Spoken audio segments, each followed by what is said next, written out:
Sola police પેટ્રોલિંગમાં હતી ત્યારે શંકાસ્પદ મહિલાની તપાસ કરતા 17 બાંગ્લાદેશી મહિલાઓ ઝડપાઈ। નમસ્કાર મિત્રો, હું વિપુલ પટેલ, સમૃદ્ધ ગુજરાત ન્યૂઝ સત્યની સંગાતે। એક નજર આજના મુખ્ય સમાચાર પર।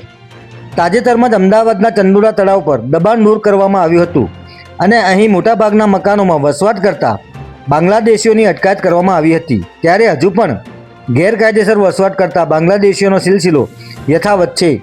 ત્યારે સોલા પોલીસે ચાંદલોડિયા કબૂતરખાના ગોતા હાઉસિંગ, ચાણક્ય એપાર્ટમેન્ટ અને શિવશક્તિ સોસાયટીમાંથી કુલ 17 બાંગ્લાદેશીઓ મહિલાઓને ઝડપી પાડી છે।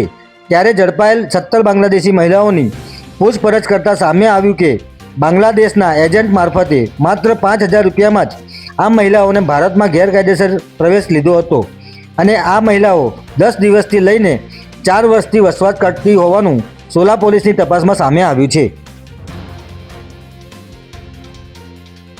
એક અઠવાડિયા પહેલાં સોલા પોલીસની ટીમ પેટ્રોલિંગમાં હતી ત્યારે એક શંકાસ્પદ મહિલા મળી આવી હતી, જેની પૂછપરછ કરતાં કબૂલાત કરી હતી કે પોતે બાંગ્લાદેશી છે, જેથી તે ક્યાં રહે છે તેની તપાસ કરતાં પોલીસને વધુ 3 બાંગ્લાદેશી મહિલાઓ મળી આવી હતી।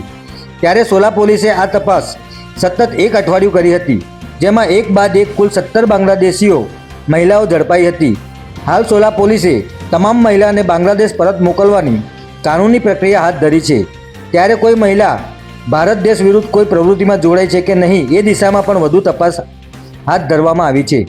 આ બાંગ્લાદેશી મહિલાઓ જે મકાનમાં ભાડે રહેતા હતા એવા 5 મકાન માલિક સામે પણ જાહેરનામા ભંગની ફરિયાદ નોંધવામાં આવી છે।